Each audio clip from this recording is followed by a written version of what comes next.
Good morning to all of you. तो पिछली classes में हमने केपलर्स लॉ को अच्छी तरीके से समझ लिए थे और सीख लिए थे चीजों को। आज हम आगे बढ़ेंगे और आज का जो हमारा टॉपिक होने वाला है वो है difference between mass and weight. द्रव्यमान और भार में क्या अंतर है उसको आज हम जानेंगे।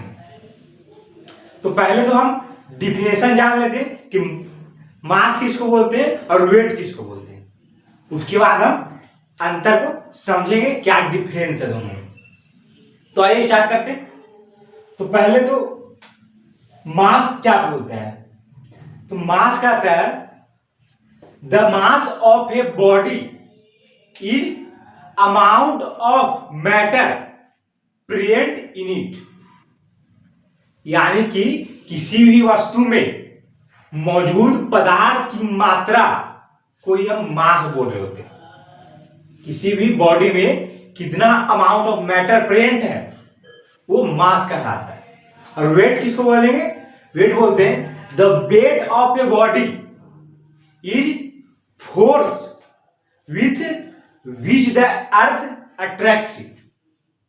मतलब कि वेट हम बोल रहे होते हैं कि ग्रेविटी बल कितना फोर्स लगा रही है किसी भी बॉडी पर, वो कहलाता है वेट। तो यहां पर जैसे कि यहां पर बताया गया कि मास जो होता है वो होता है कांस्टेंट। क्यों होता है कांस्टेंट? कांस्टेंट मास को इसलिए कहा जाता है क्योंकि जो अमाउंट ऑफ मैटर जो है किसी भी बॉडी की अमाउंट ऑफ मैटर वो चेंज नहीं होती है। वो हमेशा सभी जगह, वो चाहे आप धरती पर हो या किसी भी प्लेनेट पर हो, वो amount of a matter change नहीं होती है, वो कांस्टेंट रहती है। और वही बात करें वेट की, तो वेट जो होती है वो weight equal to M G. वहां पर फोर्स क्या लग रहा होता है? वहां पर ए में फोर्स लगता है, लेकिन यहां वेट में ग्रेविटी बल काम करता है। ग्रेविटी जितने फोर्स से बल लगा रही है वो कहलाता है वेट। तो वेट जो कहा गया वो कांस्टेंट नहीं है। क्यों नहीं है? क्योंकि वेट किस पे डिपेंड करता है? ग्रेविटी पे। तो क्या ग्रेविटी सभी जगह इक्वल है? सभी जगह समान नहीं है। आप अर्थ पर जाओगे तो ग्रेविटी अलग है, चांद पर जाओगे तो ग्रेविटी अलग है। तो इसलिए इसको वेट को कांस्टेंट नहीं बताया गया है, वो कांस्टेंट नहीं होती। तो आइए जानते हैं कि क्या डिफरेंस है। हमने डिफिनेशन को समझ लिया, मास और किसको बोलते हैं और वेट किसको बोलते हैं। अब आगे बढ़ते हैं, आगे का कंसेप्ट को समझते हैं। आगे कहता है it has magnitude but not direction. किसके पास? मास के पास मैग्नीट्यूड तो होती है बट इसके पास डायरेक्शन नहीं होती है। इसका मतलब क्या होता है कि ये स्केलर क्वांटिटी है। और वही बात करें वेट की, तो it has both magnitude and direction. Magnitude and direction दोनों होती है किसके पास? वेट के पास। तो इसलिए इसको क्या बोला गया है? तो इसको वेक्टर क्वांटिटी कहा जाता है। ये डिफरेंस है मास और वेट में। आइए अगला डिफरेंस देखते हैं। आगे क्या कहता है? आगे कहता है कि it does not change from place to place. हम किसकी बात कर रहे हैं? हम बात कर रहे हैं मास की। मास जो होती है वो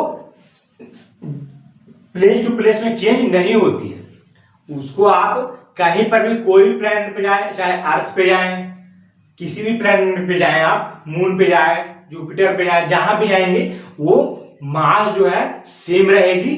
वो जगह के साथ प्लेस टू प्लेस नहीं चेंज होती है। क्यों चेंज नहीं होती है वो हमने जाना है। क्यों नहीं चेंज होती है?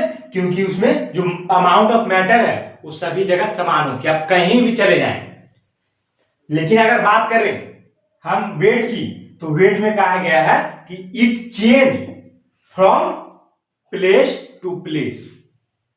क्यों चेंज होती है? क्योंकि वेट जो होती है, ग्रेविटी जितने फोर्स से लगा रही है वो कहलाता है वेट। तो जो ग्रेविटी होती है, क्या सभी जगह समान है? ग्रेविटी सभी जगह समान नहीं है। वो आप अर्थ पे जाएंगे तो ग्रेविटी अलग है, मून पे जाएंगे तो ग्रेविटी अलग है, जुपिटर पे जाएंगे तो ग्रेविटी अलग है, मार्स पे जाएंगे तो ग्रेविटी अलग है। तो इसीलिए होता यह है कि ये प्लेस टू प्लेस में चेंज हो जाता है। हम बात कर रहे हैं वेट की। वेट जो होगी वो अर्थ पे अगर आप अपना वेट मेजर करेंगे तो कुछ और होगी, और वहीं मून पे आप अपना वेट मेजर करें तो आपकी वेट कुछ और होगी, अलग अलग होगी, ये इक्वल नहीं होगी। तो वही बताया गया है, मास और डिफरेंस में एक डिफरेंस है।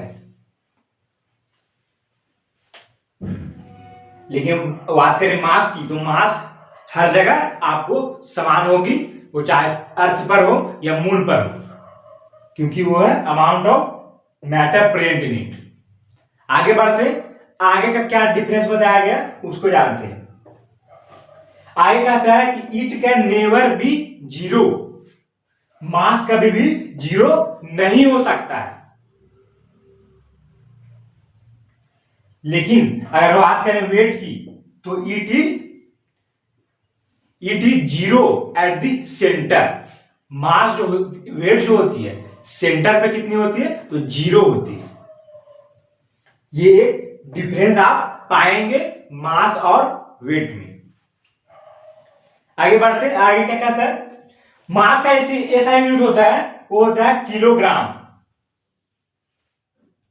और वही बात करें वेट की, तो वेट की जो ऐसा यूनिट होती है वो होती है न्यूटन।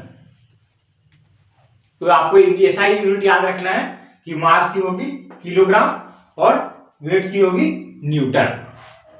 तो इस तरीके से चेंज है मास और वेट में। आपको अच्छी तरीके से समझ में आ गया होगा कि मास और वेट में क्या डिफरेंस है। जो हम अपना वेट मेजर करते हैं 50 केजी 60 केजी, क्या होती है? वो होती है असलियत में क्या होती है? वो होती है मास। वो वेट नहीं होती है, वो एक्चुअल में मास होती है। तो ये चीज है। तो यहां पर एक चीज आपको ध्यान रखना है कि वेट बराबर क्या होता है? mg। वेट हमेशा ग्रेविटी के ऊपर निर्भर करता है, ग्रेविटी कितने फोर्स से अट्रैक्ट कर रही है,